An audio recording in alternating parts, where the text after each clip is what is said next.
नमस्कार दोस्तों, स्वागत है आप सभी का।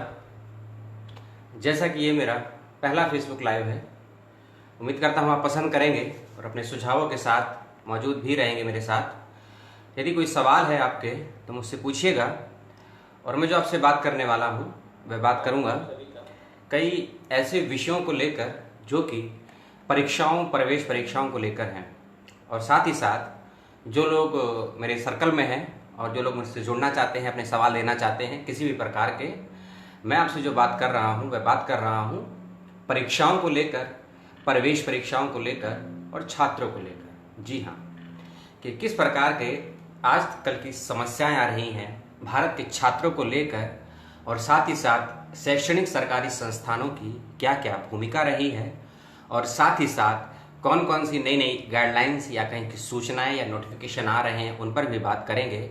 और साथ ही साथ हम बात करेंगे उन विश्वविद्यालयों या केंद्रीय विश्वविद्यालय हो, राज्य स्तरीय विश्वविद्यालय हो या फिर डीम्ड विश्वविद्यालय भी कह सकते हैं, वह सभी हों, उन सभी में पढ़ने वाले छात्र छात्राओं की समस्याओं को लेकर।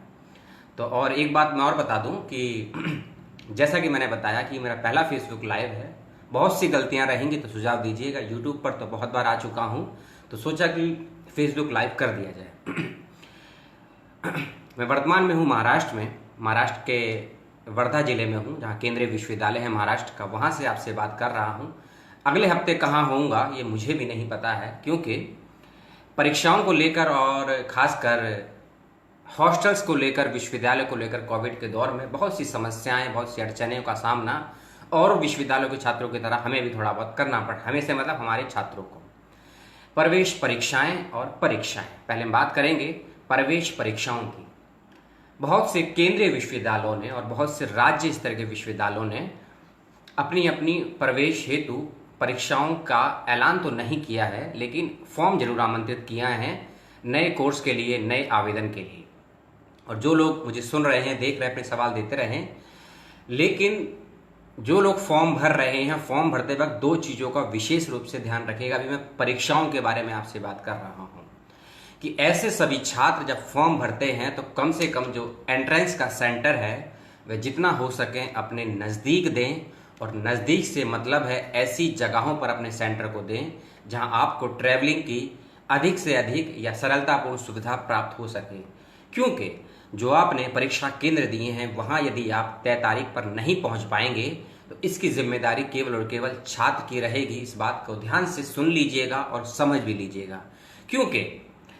क्योंकि आप किसी शैक्षणिक संस्थान पर यह दबाव नहीं डाल सकते हैं कि हमने, मान लीजिए आप दिल्ली के रहवासी हैं और आपने सेंटर दिया है किसी भी परीक्षा का, चाहे जेएनयू की प्रवेश परीक्षा हो, इग्नू की प्रवेश परीक्षा हो, नेट की प्रवेश परीक्षा हो, आपने किसी भी प्रवेश परीक्षा के लिए आवेदन दिया है, यदि आप फरीदाबाद, गुड़गांव, हरियाणा ये सेंटर देते हैं तो आपको अपने घर से स्वयं ही जाना पड़ेगा, ट्रैवल करना पड़ेगा। इस बात का ध्यान रखिएगा।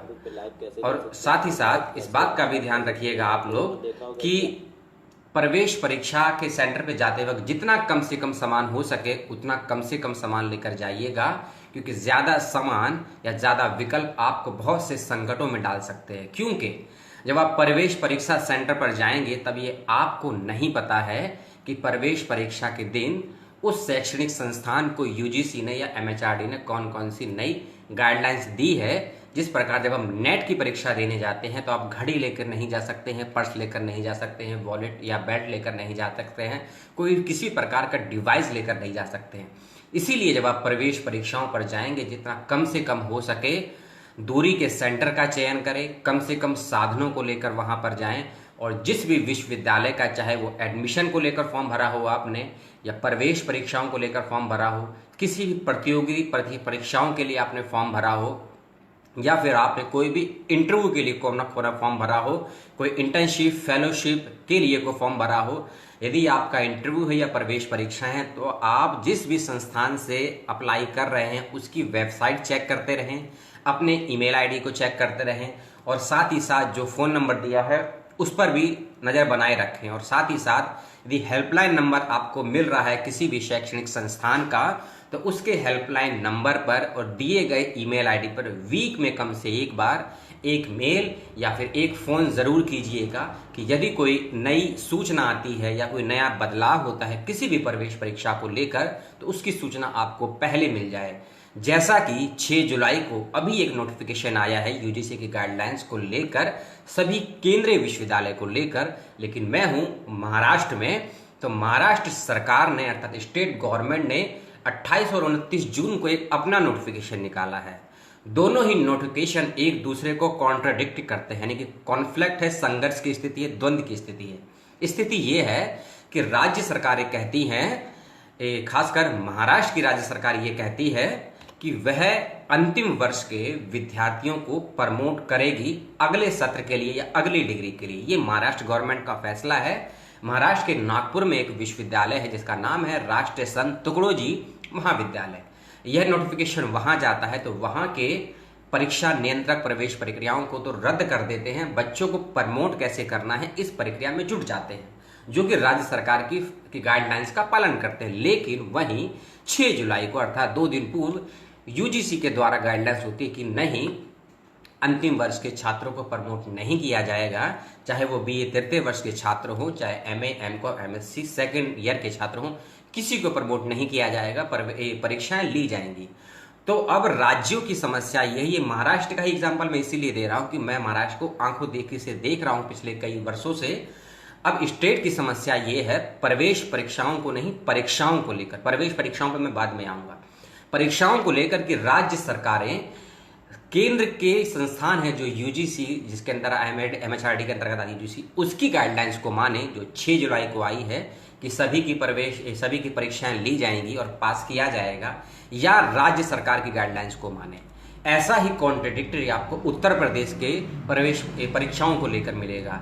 ऐसा ही द्वंद्व आपको हरियाणा और उड़ीसा और पश्चिम बंगाल के क्षेत्रों में देखने को मिलेगा। तो इन परीक्षाओं को लेकर विश्वविद्यालयों को स्पष्ट रूप से यूजीसी से और खासकर राज्य के स्टेट बोर्ड से ये सवाल करना चाहिए कि हम किसकी गाइडलाइंस का पालन करें, जो सेंटर से आती है उसका पालन करें या फिर जो राज्य से आती है उसका पालन करें। क्योंकि आप किसी एक ही गाइडलाइंस का पालन कर सकते हैं, क्योंकि आप 2 फैसले या 2 सत्यों को लेकर साथ साथ नहीं चल सकते हैं। मेरी इन बातों को लेकर यदि किसी का कोई सवाल जवाब हो तो ज़रूर कीजिएगा। मैं देख रहा हूँ बहुत से लोग जुड़े हुए हैं, अपनी बातों को, मेरी बातों को सुन रहे हैं। अब मैं बात करूंगा आपसे प्रवेश परीक्षाओं को लेकर, परीक्षाओं से इतर प्रवेश परीक्षाओं को। दिल्ली विश्वविद्यालय हो, जेएनयू का फॉर्म आप भर चुके हैं, दिल्ली विश्वविद्यालय का फॉर्म आपके माध्यम से भरा जा रहा है, और साथ ही साथ लखनऊ विश्वविद्यालय, जामिया विश्वविद्यालय, lovely professional university, Chandigarh university, north east university, Lucknow और पुणे में है औरंगाबाद यूनिवर्सिटी, वहाँ के कई विश्वविद्यालय का फॉर्म निकल चुके हैं। मेरा एक यूट्यूब चैनल है छोटा सा, उसके ऊपर मैंने कई तरह के वीडियो डाले हैं प्रवेश परीक्षाओं को लेकर। अब बात करते हैं प्रवेश परीक्षाओं की। प्रवेश परीक्षाओं के संदर्भ में एक बात का ध्यान रखें कि किसी भी प्रवेश परीक्षा की तिथियां अभी घोषित नहीं की गई है। जी हाँ, अभी डेट्स नहीं आई है किसी भी प्रवेश परीक्षा को लेकर, इस बात का आप लोग ध्यान रखिएगा। और दूसरी चीज, यदि किसी की प्रवेश परीक्षा की डेट नहीं आई है, डेट केवल 2 आई है। एक आई है फॉर्म भरने की डेट और एक आई है फॉर्म किस दिन अंतिम डेट है, यानी कि क्लोजिंग डेट। ये 2 डेट्स आई हैं। इसके अलावा कोई भी डेट नहीं आई है किसी भी प्रवेश परीक्षा की। और एक चीज, जब आप किसी भी प्रवेश परीक्षा के लिए फॉर्म भरते हैं, कम से कम मेरी रिक्वेस्ट है प्रोस्पेक्टर ब्राउजर विवरणिका ध्यान से पढ़िएगा, अपने कोर्स की डिटेल ध्यान से पढ़िएगा, विश्वविद्यालय की मान्यता को ध्यान से पढ़िएगा, और जिस कोर्स को आप अप्लाई कर रहे हैं वह वैध है या वैध नहीं है, यानी कि लीगल है या इलीगल नहीं है, जिस कोर्स के लिए आवेदन कर रहे हैं, इन चीज़ों को देखने के बाद ही आप अपने पाठ्यक्रम और विश्वविद्यालय में होइएगा रजिस्टर। इस बात का विशेष रूप से ध्यान रखिएगा। जैसा कि दिल्ली विश्वविद्यालय का फॉर्म निकला हुआ है, प्रवेश परीक्षाओं के लिए डेट उसकी बढ़ा के 18 जुलाई कर दी गई, लेकिन किस डेट में कौन सी प्रवेश परीक्षा होगी इसकी तारीखों का ऐलान अभी तक नहीं किया गया है, इस बात को समझ लीजिए।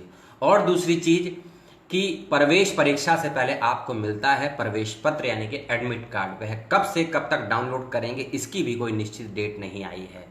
और साथ ही साथ यूजीसी नेट का, सीएसआईआर नेट का जिन लोगों ने फॉर्म भरा है उसकी भी लगभग करेक्शन की डेट आ चुकी है। यदि आपको अपने फॉर्म में किसी बदलाव का कोई बदलाव करना है, कोई परिवर्तन करना है, कोई जानकारी गलत हो गई है, उसकी भी डेट आ गई है। 15 जुलाई उसकी अंतिम डेट है।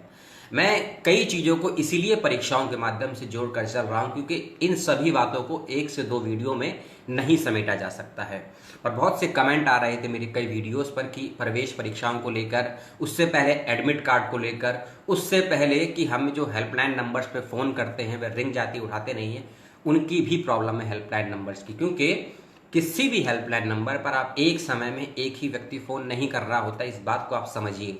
क्योंकि 1 या 2 हेल्पलाइन नंबर पर लाखों नहीं करोड़ों की संख्या में छात्र हैं भारत में और वह कॉल करते हैं। आपका कॉल हो सकता है वेटिंग में जाए या फिर हो सकता है कॉल रिसीव करने वाला एक दिन में 100 से 200 कॉल रिसीव करता है, उसका भी दिमाग पगलिया सा हो जाता है। और जब आपका दिवालियापन या पगलियापन पर आपके कान और मस्तिष्क हो जाता है तो आप जवाब देने की स्थिति में नहीं होते हैं।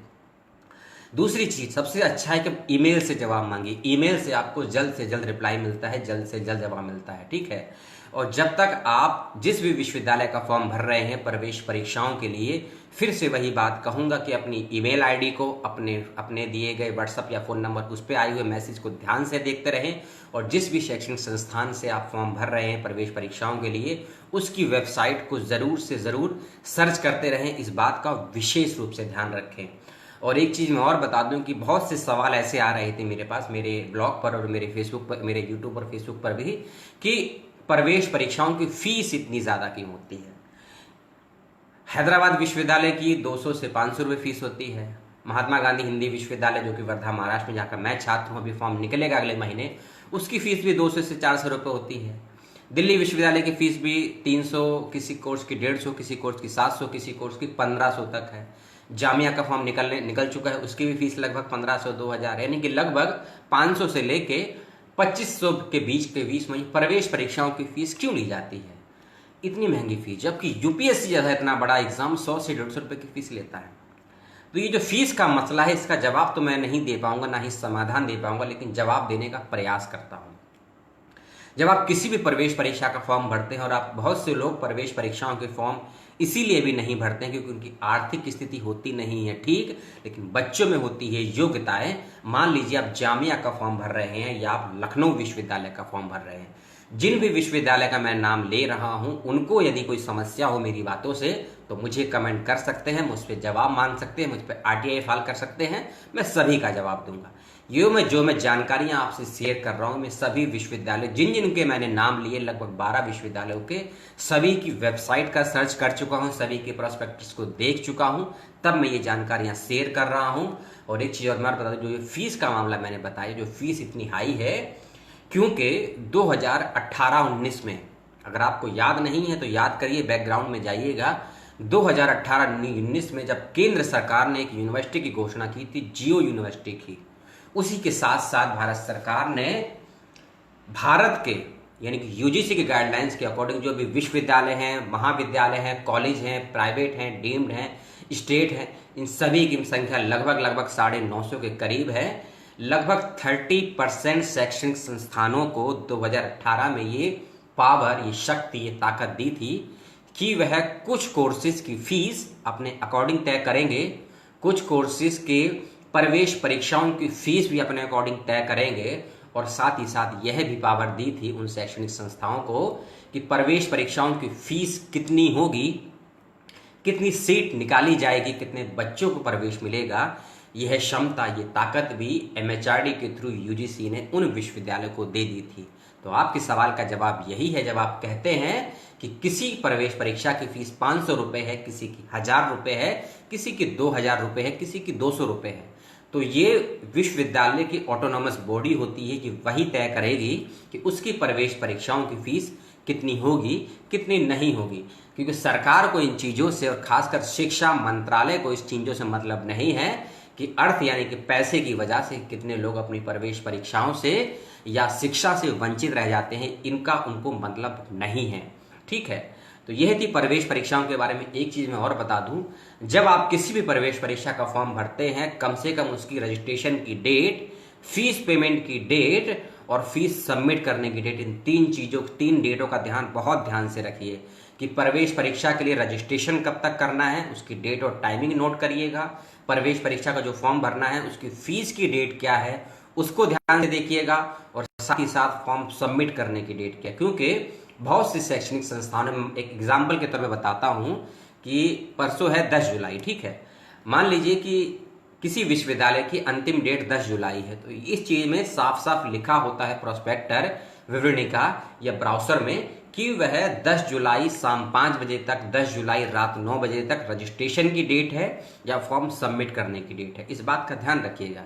जैसे कि 30 जून पीछे अभी एनटी जो परीक्षाएं ले रहा है उसमें नेट भी है, जेएनयू भी है, इग्नू भी है और मेडिकल की कई परीक्षाएं भी हैं। उसने साफ साफ लिखा था कि 30 जून शाम 5 बजे तक रजिस्ट्रेशन की डेट है।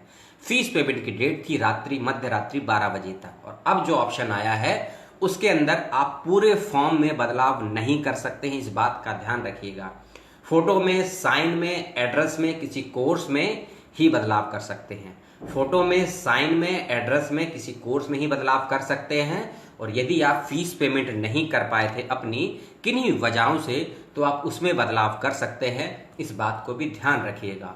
और साथ ही साथ अच्छा लगता है जब लोग जुड़ते हैं और बातचीत होती है तो और दूसरी चीज कि प्रवेश परीक्षाओं के संदर्भ में फिर से मैं वही कहूंगा कि किसी भी प्रवेश परीक्षा की अभी टेंटेटिव डेट आपको दी गई है, संभावित डेट्स ही आपको दी गई हैं, इस बात का भी ध्यान रखिएगा।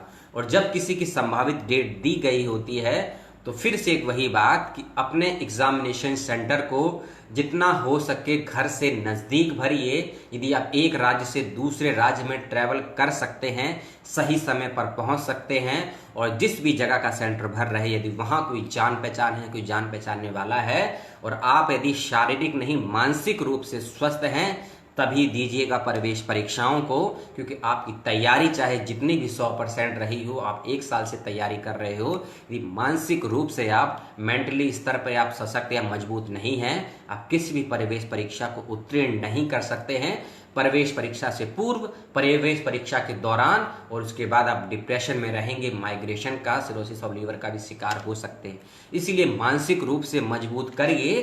सरकार जो आदेश दे रही है आप उनको जरूर पढ़िए, लेकिन मानना, नहीं मानना और स्वीकारना, अस्वीकार करना, ये सभी का अपना अपना कर्तव्य भी है और उसका अधिकार बोध भी है। संविधान के ही आर्टिकल 51 का करिए उपयोग, और संविधान के ही आर्टिकल 347 और आर्टिकल 348 का भी प्रयोग करिए।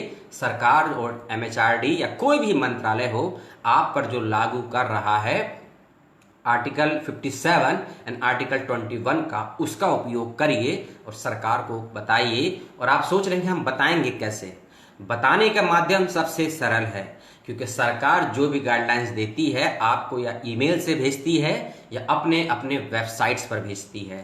तो आपके पास वेबसाइट का भी एड्रेस होता है और जिस ईमेल आईडी से आपको ईमेल आया है उसका भी एड्रेस होता है। अब सरकार को वही जवाब मांगिए कि आपने जो ये गाइडलाइंस बनाई है, यह जो नीति नियम आपने बनाए हैं, यह किसके लिए फायदेमंद हैं। यदि हमारी आर्थिक स्थिति, हमारी मानसिक स्थिति ठीक नहीं है, तो हम कैसे किसी प्रवेश परीक्षा को या परीक्षा को दे सकते हैं, और जब उसके बाद जो परिणाम आएगा तो उसकी जिम्मेदारी कौन लेगा। यदि बच्चा उत्तीर्ण होता है तो भी समस्या है, यदि अनुत्तीर्ण होता है तो भी समस्या होता है। आप सोच रहे होंगे कि उत्तीर्ण होने पर क्या समस्या हो सकती है। उत्तीर्ण होने पर यह समस्या होती है मेरे जनाब, मेरे दोस्तों, मेरे भाइयों, मेरे बहनों और मेरे साथियों और मेरे कॉमरेडों, आप मेरी शैली से, मेरी विचारधारा से आप मुझे किसी भी वाद से जोड़ सकते हैं।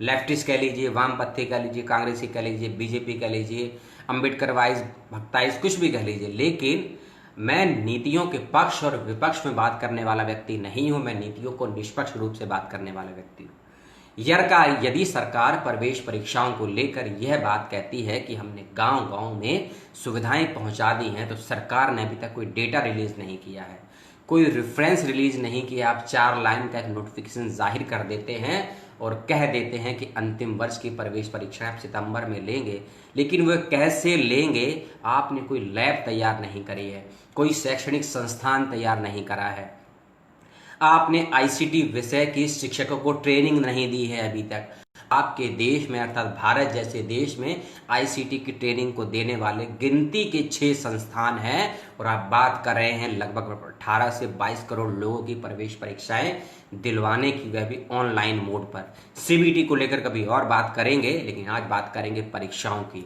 परीक्षाओं की बात की, प्रवेश परीक्षाओं की बात की। अब मैं बात करूंगा आपसे छात्रों की, छात्राओं की, विद्यार्थियों की, विद्यार्थी गणों की। ऐसे विद्यार्थी जो सालों साल नहीं, 7 से 8 महीने नहीं, केवल कुछ हफ्ते तैयारी करते हैं और अच्छे नंबरों से पास भी हो जाते हैं। एक उनका पक्ष है। एक ऐसे विद्यार्थी है जो गांव कस्बों में रहते हैं, उनके पास ना ही स्मार्टफोन है मेरा ये वीडियो देखने के लिए, ना ही उनके पास इंटरनेट या साइबर कैफे की सुविधा है सरकारी नियमों को पढ़ने के लिए, ना ही उनके पास ऐसा ग्रुप सर्कल है, मित्रों का सर्कल है जो ऐसी सूचनाओं को, ऐसी गाइडलाइंस को उनको बता सके, ना ही उनके गांव कस्बों में कोई भी पत्र पत्रिका, कोई भी न्यूज चैनल, कोई भी समाचार पत्र आता है कि सरकारी आदेशों की सूचनाएं उन तक पहुंचे। यदि ये 4 भयंकर समस्याएं भारत के छात्र छात्राओं को है तो सरकार ने या किसी भी शैक्षणिक संस्थान ने, किसी भी बोर्ड ने ये किन आधारों पर तय कर लिया, कोई सर्वे किया है, कोई डेटा लिया है तो रिलीज करे कि हम जो परीक्षाएं ले रहे हैं सितंबर के महीने में, या जो हम प्रतियोगी परीक्षाओं के लिए प्रवेश परीक्षाएं लेंगे, उन सभी के लिए हमारे पास सभी सुविधाएं मौजूद है। क्योंकि आप जिनके पास फोन है, लैपटॉप है, मेरे जैसे लोग हैं, वह तो प्रवेश परीक्षाएं भी दे देंगे और परीक्षाएं भी दे देंगे, लेकिन उन लोगों का क्या जो आटा नहीं खरीद सकते हैं, वो डाटा कहां से लगाएंगे? जो आटे के लिए पैसा नहीं ले सकते हैं, वो डेटा को रिचार्ज कैसे कराएंगे? यह भी समस्या आती है। तो इस वीडियो में मैंने कई पहलुओं को छूने का प्रयास किया। कई मित्रों ने मुझे लाइक शेयर भी किया, अच्छा लगता है। जैसा कि मेरा पहला फेसबुक लाइव है, कोशिश करूंगा हर दिन आपसे लाइव होने की, नहीं तो हफ्ते में 4 दिन आपसे मैं लाइव जरूर रहूंगा, क्योंकि यूट्यूब पर अभी मुझे सुविधा नहीं मिली है। उसकी कुछ टेक्निकल प्रॉब्लम है, कुछ नियमावली है, मैं पूरी नहीं कर पाया हूं, लेकिन फेसबुक पर इन विषयों को लेकर मैं आने का प्रयास करूंगा कल से। क्योंकि कब तक मैं महाराष्ट्र में हूं मुझे नहीं पता है, कब तक विश्वविद्यालय के छात्रावास में हूं मुझे नहीं पता है। विश्वविद्यालय की समस्याओं कोरोना में नहीं रहूंगा आपके समक्ष, ना आप भी यही कहेंगे कि अपने अपने घर की प्रॉब्लम लेकर हम फेसबुक पर आ जाते हैं। मैं एक वैश्विक स्तर पर भारत में खासकर शिक्षा की, शिक्षार्थियों की, विद्यार्थियों की, विश्वविद्यालयों की शिक्षा व्यवस्थाओं की, और जो शिक्षा व्यवस्थाओं पर काबिज हैं एक मणि के नाग और नागिन की तरह, उन व्यवस्था पर बैठे हुए उन नागों की मैं बात करूंगा और नाम लेकर बात करूंगा। जिसे आपत्ति हो करिएगा, क्योंकि चुप रहने से अच्छा है बोलते हुए कुछ कर जाना। और बाल मुकुंद गुप्त एक हिंदी के साहित्यकार, निबंधकार हैं, भारतीय हिंदू मंडल से जुड़े हुए हैं, और एक महात्मा गांधी हैं, और एक स्वामी विवेकानंद हैं, और ऋषि परमहंस हैं। इन चारों व्यक्तियों का मूल है कि जो भी विद्यार्थी, जो भी छात्र और जो भी विश्वविद्यालय विरोध और विद्रोह के लिए मजबूत नहीं होते हैं, और जो भी विश्वविद्यालय अपने छात्र और छात्राओं को विरोध के लिए, आंदोलन के लिए तैयार नहीं कर सकते हैं, वे कब्रिस्तान के समान हैं। राधा कृष्ण ने भी बात कही थी। तो इन्हीं सभी बातों को लेकर वीडियो को करता हूं समाप्त। कोई प्रतिक्रिया रही हो तो वीडियो के बाद भी दे सकते हैं, जब अपलोड होगा आप देख रहे हैं। और कोई समस्या हो और किसी विषय पर आप जानकारी चाहते हैं मुझे बताइएगा। डस्कंटी नाम से मेरा यूट्यूब चैनल है, उसको ज़रूर देखिएगा। ऐसे ही सवालों को लेकर आपके समक्ष फिर आऊँगा। नमस्कार, धन्यवाद, जय हिंद, जय भारत।